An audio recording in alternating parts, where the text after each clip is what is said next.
चलो, फिजिक्स का पहला चैप्टर हमारा क्या था? इलेक्ट्रोस्टैटिक्स। मोटे तौर पर समझेंगे हम इलेक्ट्रोस्टैटिक्स आखिर में क्या होती है। इलेक्ट्रोस्टैटिक्स बेसिकली चार्ज के ऊपर डिपेंड होता है और ये चार्ज किस फॉर्म पे होता है तब इलेक्ट्रोस्टैटिक्स बनता है, किस फॉर्म पे होता है तो मैग्नेटिज्म बनता है और किस फॉर्म पे होता है तो इलेक्ट्रोमैग्नेटिक वेव होता है। इसको जाने से पहले एक बार फिर से हम रिपीट कर दें कि 19वीं शताब्दी यानी कि 19वीं सेंचुरी तक फिजिक्स में जो हम लोग स्टडी करते थे वो केवल क्लासिकल फिजिक्स था, जिसको हम अपनी आंखों से क्या करते थे? ऑब्जर्व करते थे। लेकिन 19वीं सेंचुरी के बाद में इसमें कुछ इसका पैटर्न पे, इसका मैकेनिज्म में चेंजेस आई और जो हम आंख से देखते थे उसके अंदर की चीज को देखने लगे, जिसको हम लोग मॉडर्न फिजिक्स कहते हैं। मोटे तौर पे समझें तो इलेक्ट्रोस्टैटिक्स को समझने से पहले हम लोग समझेंगे मैग्नेटिज्म को, और ये पहले इसका चैप्टर का नाम जो यूनिट 1 क्लास 12 फिजिक्स का इलेक्ट्रोस्टैटिक्स। इस इलेक्ट्रोस्टैटिक्स को समझने से पहले हम समझेंगे मैग्नेटिज्म को। मैग्नेटिज्म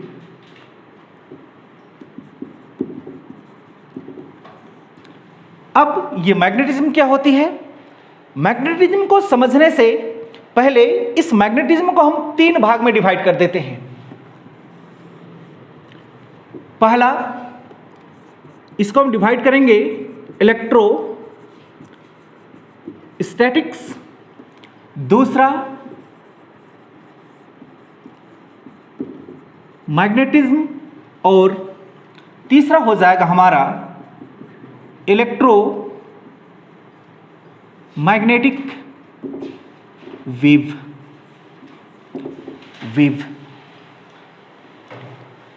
अब यहां पे समझ लेते हैं कि इलेक्ट्रोस्टैटिक्स क्या होती है।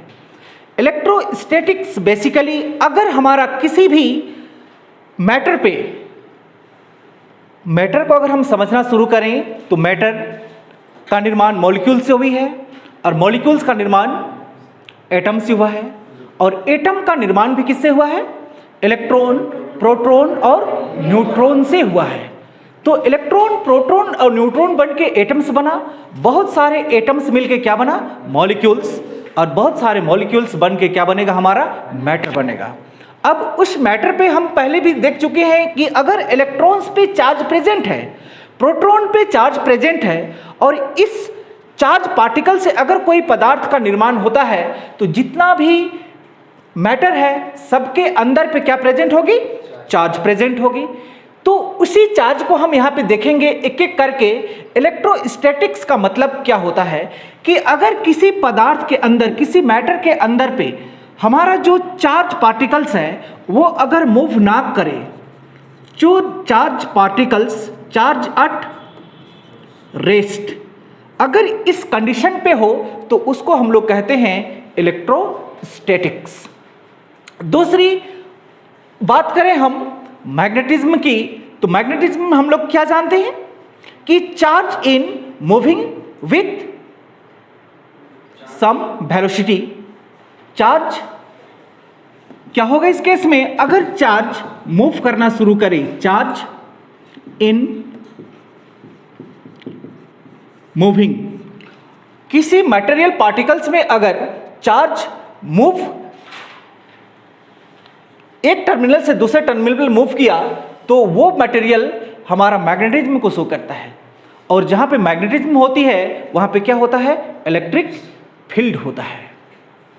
अब यहां पे इलेक्ट्रिक फील्ड हुआ तो अगला हम टॉपिक देख रहे हैं इलेक्ट्रोमैग्नेटिक। हमने यहां पे मैग्नेटिज्म बनाया, अब अगला बना हमारा इलेक्ट्रोमैग्नेटिक। इलेक्ट्रो का मतलब इसमें विद्युत और चुंबक दोनों एक साथ होगी, तो जहां पे मैग्नेट होगा वहां पे क्या होगा? इलेक्ट्रिक होगा। तो यहां पे हमने फिर से समझने का कोशिश करें कि यहां पे क्या होगा?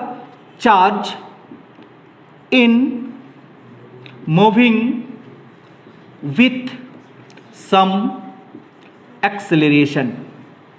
अगर चार्ज पार्टिकल्स किसी मटेरियल में कुछ एक्सेलरेशन के साथ में मूव करना शुरू करे तो क्या बन जाता है, इलेक्ट्रोमैग्नेटिक वेव बन जाता है। जैसे कि इलेक्ट्रोमैग्नेटिक वेव हमारा क्या हो सकता है, रे, उसी तरह से एक्सरे, ये सब क्या कहलाता है हमारा, इलेक्ट्रोमैग्नेटिक वेव कहलाता है। अब ये तो रही चार्ज की बात, थोड़ा सा अब हम समझ लेते हैं कि आखिर में इलेक्ट्रिसिटी क्या चीज होती है। तो यहां पे हम लिखें द इलेक्ट्रिसिटी, जिसको हम एक वर्ड में इलेक्ट्रॉन्स भी बोल सकते हैं। इलेक्ट्रॉन इसलिए बोलेंगे क्योंकि इलेक्ट्रॉन्स जब ट्रांसफर होती है तभी हमको क्या जनरेट होता है, इलेक्ट्रिसिटी जनरेट होता है। तो द इलेक्ट्रिसिटी यानी कि electrons comes from Greek word electron. ये जो इलेक्ट्रिसिटी वर्ड जो ग्रीक भाषा है किससे बना हुआ है, इलेक्ट्रॉन से बना हुआ है, जिसका मतलब होता है, यानी कि मीनिंग इसका क्या होता है, इसका मीनिंग अंबर। अंबर, यहां पे एक एक करके हम लोग समझते चलें कि ये अंबर एक्चुअल में क्या चीज होती है। अंबर एक प्रकार का क्या होता है, पत्थर होता है, स्टोन होता है। अब इस अंबर को जब एक साइंटिस्ट भाई साहब जिनका नाम क्या था, बेंजामिन फ्रैंकलिन, बेंजामिन फ्रैंकलिन ने इस अंबर पत्थर को उठाया। इस तरह से मान के चलिए कि एक ये अंबर का पत्थर है और ये भी एक पत्थर है, इसको हम क्या मानेंगे, यहां पे अंबर मानेंगे। अब उन्होंने क्या ऑब्जर्व किया कि अगर इस ऑब्जेक्ट को उन्होंने कहीं पे रफ किया इस तरह से, और इसको भी क्या किया, इस तरह से रफ किया। इतना करने के बाद में जब उन्होंने इस दोनों को नजदीक लाया तो देखा कि ये दोनों आपस में एक दूसरे को क्या कर रहे थे, रिपेल कर रहे थे। तो उससे पहले हमने देखा था न्यूटन्स का नियम कि जब दो ऑब्जेक्ट होती है तो दोनों ऑब्जेक्ट एक दूसरे को क्या करती है, आकर्षण करती है, अट्रैक्ट करती है। लेकिन यहां पे ये पत्थर को जब रबिंग करते हैं, क्या करते हैं, हम रगड़ते हैं, तो ये भी सेम मटेरियल है, ये भी अंबर सेम मटेरियल है। दोनों को हम इस तरह से रगड़ें और जब इसको क्या लाए, सामने लाए, तो ये एक दूसरे से दूर भागने का कोशिश कर रहे थे। तब फ्रैंकलिन ने क्या सोचा कि ये हमारा ग्रेविटेशनल फोर्स नहीं हो सकता है, क्योंकि ग्रेविटेशनल फोर्स दो बॉडी के बीच में अट्रैक्शन क्रिएट करता है, जबकि ये जो पत्थर है वो क्या कर रहा है कि दोनों को रबिंग करने से और साथ लाने से एक दूसरे से दूर भाग रही है। समझ पा रहे हैं आप? तब उन्होंने देखा और सोचा कि इसमें किसी ना किसी प्रकार का कोई बल तो काम कर रहा है। उन्होंने यह भी ऑब्जर्व किया कि जब रबिंग के बाद में दोनों को आपस में जॉइंट किया तो वो रिपेल हुआ। रिपेल करने के बाद में जब दोबारा उस पत्थर को क्या कर दिया गया, सामने लाया गया, तो वो फिर से रिपेल नहीं हुआ। इसका क्या मतलब हुआ कि इसमें जितनी चार्ज प्रेजेंट थी और इसमें भी जितना चार्ज प्रेजेंट था, दोनों आपस में कोलाइड होके या डिस्ट्रीब्यूट होके नलिफाई हो गया। मतलब इस दोनों ऑब्जेक्ट में नेट चार्ज कितना हो गया, 0 हो गया। समझ पा रहे हैं? तब उन्होंने क्या देखा बेंजामिन फ्रैंकलिन ने कि ये चार्ज जो है, दूसरे केस में उन्होंने देखा कि केवल एक अंबर को क्या किया, उन्होंने रगड़ा, रबिंग किया। तो जैसे ही रबिंग किया तो इसमें हमारा चार्ज जनरेट हुआ, जबकि दूसरा हमारा अभी रबिंग किया नहीं हुआ है। जब दोनों को उन्होंने वापस लाया तो वो दोनों क्या होने लगा, अट्रैक्शन करने लगा। तब उन्होंने और सोचा कि पहली बार में हमारा क्या हो रहा था, रिपल्सन, और दूसरे केस में वो क्या हो रहा है, अट्रैक्शन हो रहा है।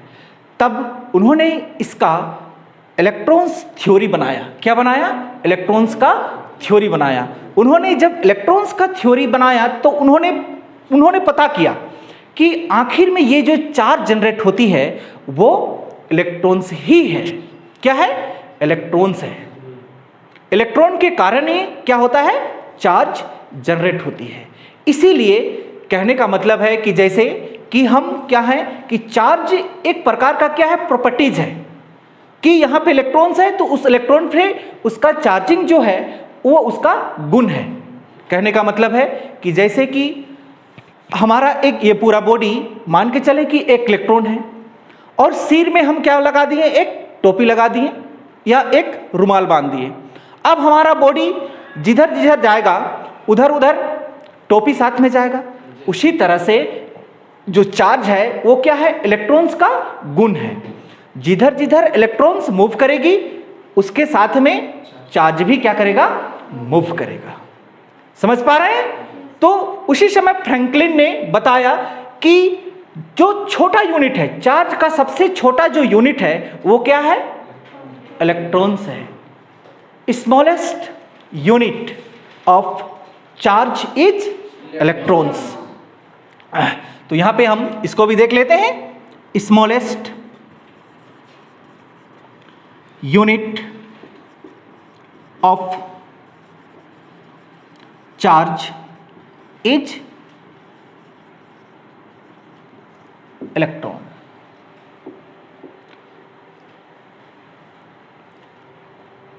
इससे छोटा पार्टिकल्स चार्ज का हमारे पास में मौजूद नहीं है, लेकिन कुछ किताबों में इससे भी छोटा पार्टिकल्स साइंटिस्ट ने ढूंढ के निकाल दिया गया है, जिसको हम किसके नाम से जानते हैं, क्वांट्रॉन के नाम से जानते हैं, या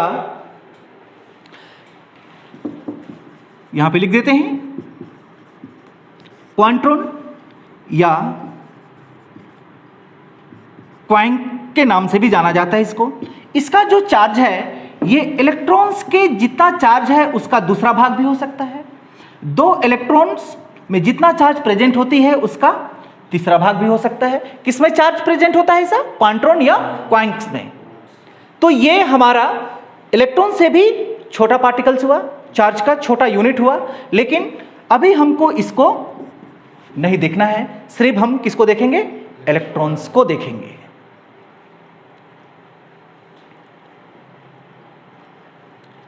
अब यहां पे बात नहीं रुकी और उन्होंने पता लगाया कि आखिर में ये इलेक्ट्रॉन्स जब एक जगह से दूसरे जगह क्या कर रही है, मूव कर रही है, तो इसमें क्या होगा, मास होगा। मास के साथ में इसमें क्या होगा, चार्ज होगा। तो उन्होंने पता लगाया और देखा कि ये जो इलेक्ट्रॉन्स है इसमें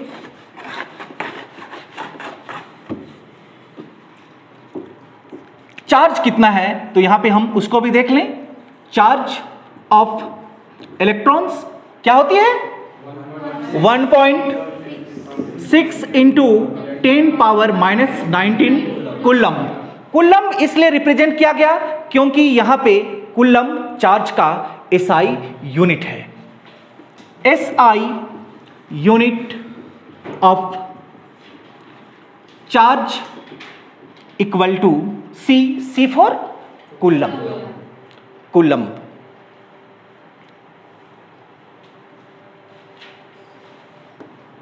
अगर इसमें चार्ज एक जगह से दूसरे जगह होती है तो इलेक्ट्रॉन्स पे क्या प्रेजेंट होगी, मास भी प्रेजेंट होगी। तो यहां पे देखें हम, mass of electrons equal to क्या होता है, इलेक्ट्रॉन्स की mass 9.1 into 10⁻⁻31 kg। Mass of electron equal to 9.1 into 10⁻⁻31 kg, यानी कि एक इलेक्ट्रॉन का मास क्या होता है, 9.1 इंटू 10⁻⁻31 kg।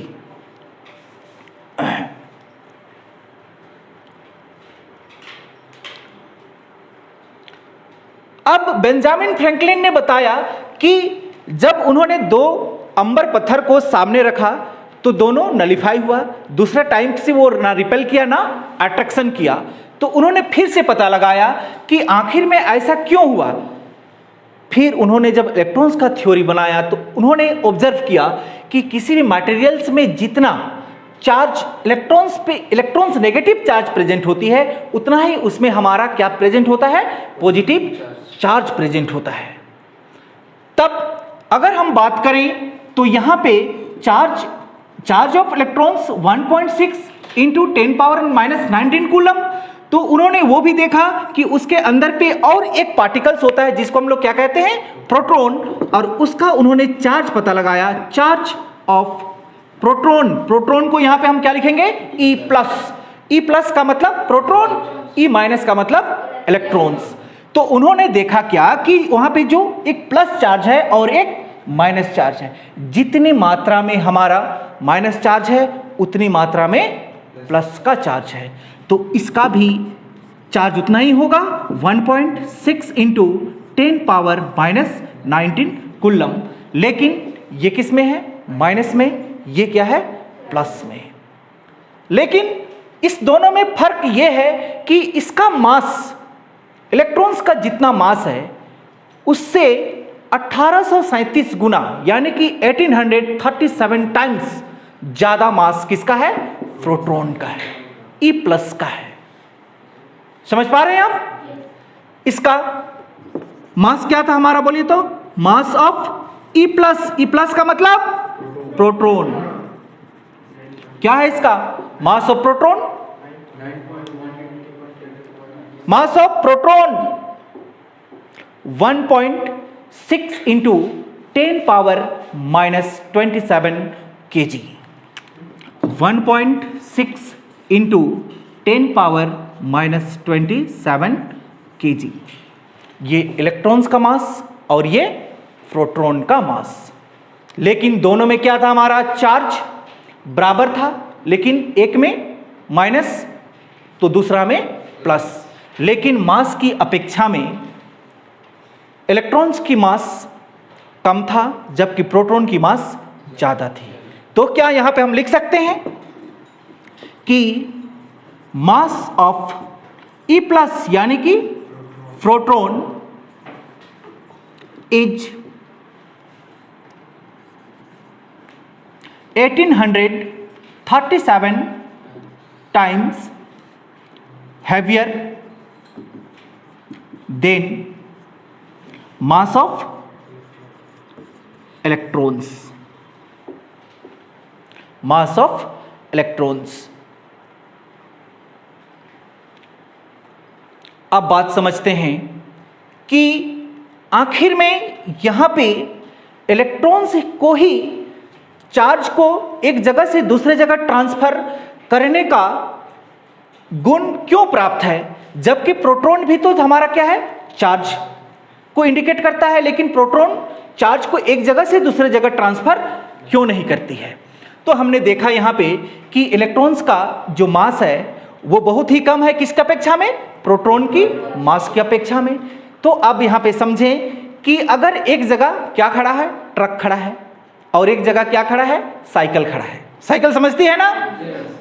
तो अब यहां पे हम बल लगाएं, दोनों को इक्वल बल, ट्रक में भी वही बल लगाएं और साइकिल में भी वही बल लगाएं।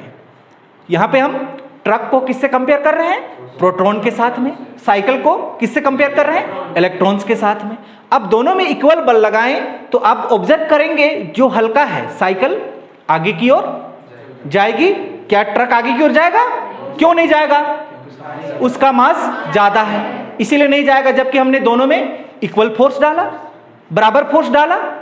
तो यही कारण यहां पे भी होती है, जब हम कोई एक्सटर्नल चार्ज अप्लाइड करते हैं तो प्रोटॉन की मास ज्यादा होने के कारण वो मूव नहीं कर पाती है, जबकि मास ऑफ इलेक्ट्रॉन्स क्या होती है, प्रोटॉन्स की अपेक्षा में कम होती है, इसलिए वो आसानी से एक जगह से दूसरे जगह पे क्या होती है, ट्रांसफर होती है। समझ में आया? तो इसमें हमने दो चीज देखा, किसका, इलेक्ट्रॉन्स का। इलेक्ट्रॉन्स का हमने दो गुण देखा, एक तो इसमें देखा कि ये हमारा मास होता है किसका, इलेक्ट्रॉन्स में। दूसरा गुण देखे कि इसमें हमारा चार्ज भी प्रेजेंट होता है। ये चीज नोट डाउन कीजिएगा, इलेक्ट्रॉन्स में दो प्रॉपर्टीज होती है, एक तो उसका मास भी होता है और उसमें क्या होती है, चार्ज भी होती है, जो आसानी से one terminal to another terminal transfer हो जाता है। तो ये रही हमारा चार्ज की बात। अब थोड़ा सा फिर से चार्ज को हम समझें तो चार्ज को जब उन्होंने ऑब्जर्व किया और पता लगाया कि जब दोनों सेम मटेरियल था तब दोनों क्या कर रहा था, रिपेल कर रहा था। तो रिपेल कर रहा था तो उन्होंने देखा कि रिपेल क्यों कर रहा है, कि रिपेल करने में यहां पे दोनों में सेम चार्ज होगा हमारा, तभी वो क्या कर रहा है, रिपेल कर रहा है। यहां पे नहीं, हम पहले भी जान चुके हैं कि अगर हमारे पास में लाइक चार्ज है इस तरह से तो ये क्या करती है, रिपेल करती है। जबकि अनलाइक चार्ज है यानी कि प्लस और माइनस हो या माइनस और प्लस हो तो ये क्या करती है, अट्रैक्शन करती है, अट्रैक्शन करती है। ये किसका देन है, बेंजामिन फ्रैंकलिन ने, कि उन्होंने दो चार्ज बनाया, एक चार्ज क्या है प्लस और एक चार्ज क्या है माइनस है। अगर हम माइनस माइनस को भी सामने लाने का कोशिश करें तो वो क्या कर जाएगा, रिपेल कर जाएगा। प्लस प्लस को भी सामने लाएंगे तो वो भी क्या कर जाएगा, रिपेल कर जाएगा। लेकिन अपोजिट प्लस माइनस को लाएंगे तो वो क्या कर जाएगा, अट्रैक्शन कर जाएगा। ये किसका देन है, बेंजामिन फ्रैंकलिन का देन है। अब यहाँ पे हम ये भी समझ गए कि आखिर में किसी भी मटेरियल पे इलेक्ट्रॉन्स को ही चार्ज का ट्रांसफर क्यों माना जाता है, क्योंकि इसका वजन यानी कि मास कम होने के कारण ये आसानी से एक टर्मिनल से दूसरे टर्मिनल पे क्या कर जाती है, मूव कर जाती है। अब जब इलेक्ट्रॉन्स मूव करेगी तो उसके साथ में कौन मूव करेगा, चार्ज मूव करेगा। समझ पा रहे हैं ना, क्योंकि चार्ज क्या है, उसका प्रॉपर्टीज है, जहां पे इलेक्ट्रॉन्स होगी वहां पे क्या होगा, चार्ज होगा। समझ पा रहे हैं ना, तो इसीलिए इलेक्ट्रॉन्स और प्रोटॉन्स को दूसरी भाषा में चार्ज कैरियर या करंट कैरियर भी कहते हैं।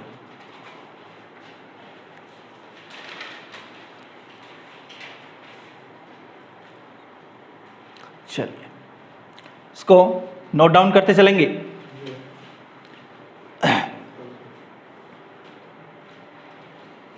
अगला टॉपिक हम छोटा सा देंगे जिसका नाम देंगे इलेक्ट्रोस्कोपिक। कि इलेक्ट्रोस्कोपिक हमारा क्या है, एक प्रकार का डिवाइस है और उस डिवाइस में हम लोग को पता करते हैं कि आखिर में इसमें हमारा कौन सा चार्ज है, प्लस चार्ज है या माइनस चार्ज है।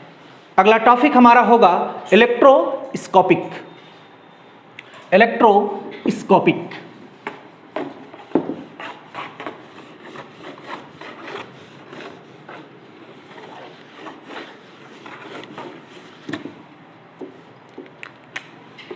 इलेक्ट्रोस्कोपिक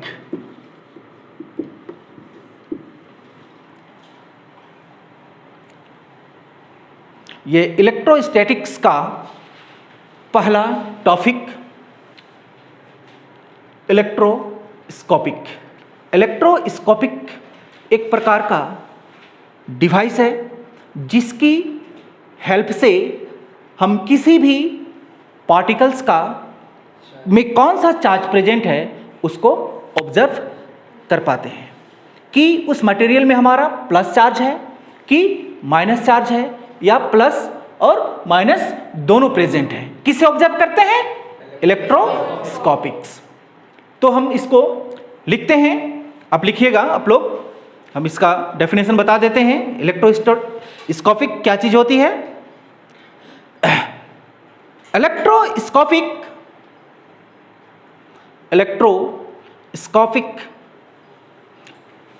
is a device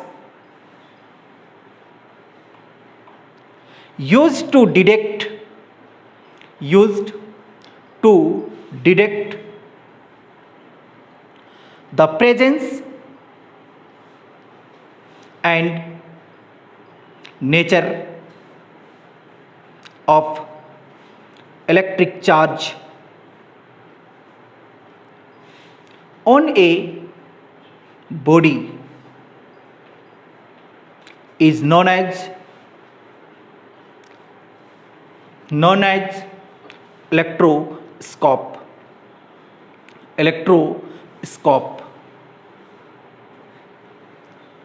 समझ पाए इलेक्ट्रोस्कोप क्या है?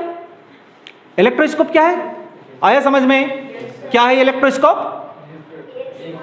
एक डिवाइस है जिससे हम लोग किसी भी बॉडी में चार्ज का कौन सा चार्ज है और उस चार्ज का नेचर क्या है। नेचर का मतलब प्लस है कि माइनस है, उसको डिटेक्ट कर सकते हैं। क्या कहलाता है?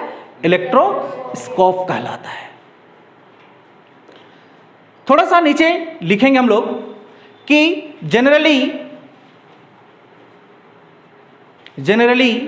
गोल्ड फॉइल का मतलब समझ रहे हैं आप? गोल्ड का मतलब क्या होता है?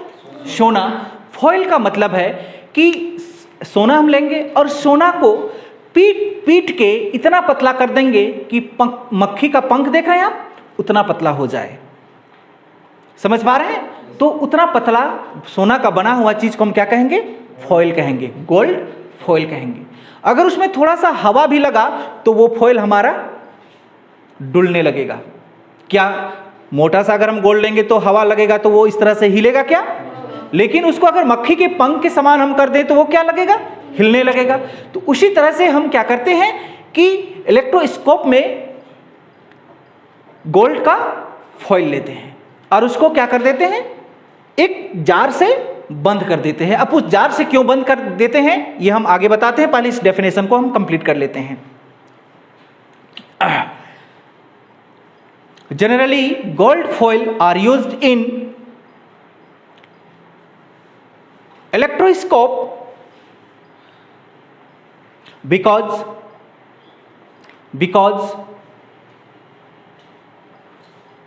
gold is good conductor of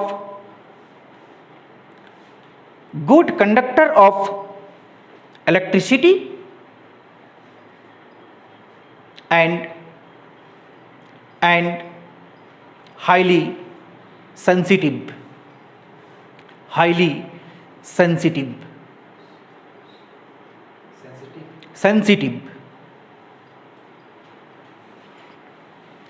चलिए अब समझने का बारी कि देखिए गोल्ड फॉइल मान के चले एक मेटल का इस तरह से क्या लगा दिए हम? एक कैप डाल दिए। ध्यान से समझिएगा, मेटल का ऊपर में क्या डाल देंगे? एक कैप डाल देंगे। इस कैप से हम एक कंडक्टर यानी कि कोई तार को इस तरह से जोड़ देंगे और इस नीचे तार में दो क्या डाल देंगे? फॉइल डाल देंगे, गोल्ड का फॉइल। अब हमने बता चुके हैं कि ये फॉइल इतना पतला है कि थोड़ा सा इसमें हवा पड़े तो ये क्या करने लगेगा? हिलने लगेगा। तो इसमें हवा का झोंका ना पड़े और ये ना हिले, इसलिए इसको क्या करते हैं हम लोग? एक जार में बंद कर देते हैं इस तरह से। कांच का क्या है? ये जार है। उस कांच का जार में इसको क्या कर देते हैं हम? अब बंद कर देते हैं। ठीक, ये क्या है? हमारा मेटल केप है। ये क्या है? गोल्ड फॉइल है।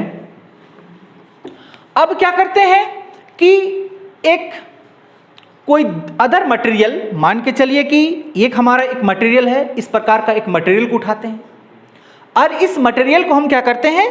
इस प्रकार से रबिंग करते हैं, रगड़ते हैं। जब हमने देखा कि किसी मटेरियल को इस प्रकार से क्या करते हैं? रगड़ते हैं, तो उस मटेरियल में क्या क्रिएट होता है? चार्ज क्रिएट होता है। अब इस प्रकार से मटेरियल को रगड़ते हैं, रगड़ने के बाद में इस मटेरियल को इस मेटल कैप में क्या कर देते हैं? टच करा देते हैं, जॉइंट करा देते हैं, उसका कांटेक्ट मिलाते हैं। तो हमने देखा कि अभी ये क्या था? बोलो, न्यूट्रल में है और इसमें क्या चार्ज हो गया? पॉजिटिव चार्ज हो गया। तो इसके अंदर पे बहुत सारे पॉजिटिव भरा हुआ है, तो प्लस और प्लस क्या करता है? रिपेल करता है। अब इसके अंदर पे बहुत सारी पॉजिटिव चार्ज भरी पड़ी हुए हैं, तो ये बोल रहा है कि हमसे दूर भागो, दूसरा बोल रहा है हमसे दूर भागो। लेकिन भागेगा किधर? उसको भागने के लिए जगह चाहिए और चार्ज वैक्यूम पे ट्रांसफर नहीं होती है। चार्ज को ट्रांसफर होने के लिए मीडियम चाहिए, कंडक्टर चाहिए। तब क्या होगा कि अगर हम इसको रबिंग करते हैं और इसमें क्या लगाते हैं? इसको टच करा देते हैं। ध्यान से देखिएगा, मान के चलिए एक हम क्या लिए? रड लिए इस तरह से, इसको रबिंग किए, तो इसमें कैसा चार्ज आ गया? पॉजिटिव चार्ज आ गया। अब इसके अंदर पे बहुत भारी संख्या में पॉजिटिव की चार्ज आ गया, तो ये प्लस और प्लस चार्ज क्या हो रहा है? आपस में रिपेल हो रहा है। रिपेल कर रहा है, तो जैसे ही इस मेटल केप किस कांटेक्ट में आती है तो इसका पॉजिटिव चार्ज कहां पे ट्रांसफर होने लगती है? इस गोल्ड फॉइल पे ट्रांसफर होने लगती है। अब समझें कि इसमें भी हमारा कैसा ट्रांसफर हुआ, प्लस का चार्ज ट्रांसफर हो गया, और इधर भी क्या चार्ज ट्रांसफर हो गया, प्लस का चार्ज ट्रांसफर हो गया। समझ पा रहे हैं आप? तो जैसे ही इसमें भी प्लस का चार्ज ट्रांसफर होता है और इसमें भी क्या चार्ज ट्रांसफर हुआ, प्लस का चार्ज, तो प्लस और प्लस क्या होता है, रिपेल करता है। तो देखते ही देखते ये जो गोल्ड फॉइल है, क्या ये गोल्ड फॉइल है, वो क्या होता है, अपने से एक दूसरे से दूर भागने लगता है। क्या समझ पाए ये पॉइंट को? क्योंकि प्लस और प्लस सामने आया तो दोनों क्या किया, रिपेल किया। तो ये दोनों फॉइल था वो क्या हो गया, चौड़ा हो गया, रिपेल हो गया। ये इस तरह से और ये इस तरह से, इसमें कैसा चार्ज प्रेजेंट, प्लस चार्ज। ये क्या किया, यहां पे रिपेल किया, ये भी क्या कर गया, रिपेल कर गया। ये है हमारा इलेक्ट्रोस्कोप। अब हमको तो पता चल गया कि इसमें हमारा प्लस चार्ज आ गया है, या मान के चलो कि हम चार्ज को तो नहीं देखे हैं। मेरा कहने का मतलब समझ पा रहे हैं आप लोग, कि चार्ज को तो हम सिर्फ यहां पे माने कि यहां पे हम प्लस चार्ज लेके आए, दोनों में प्लस चार्ज हुआ इसलिए ये रिपेल हो गया। लेकिन क्या चार्ज हमको दिखाई देता है? अगर इसमें नेगेटिव चार्ज भी दोनों में होगी तो भी क्या करेगा, रिपेल करेगा। तो अगर हम यहां पे सोचें कि इसमें कौन सा चार्ज है, उसको पता करने के लिए हम क्या करेंगे कि और एक दूसरा जो पॉजिटिव चार्ज उपस्थित है वो वाला रड को ले लेते हैं। हमको पता है इस रड में कैसा चार्ज है, प्लस चार्ज है।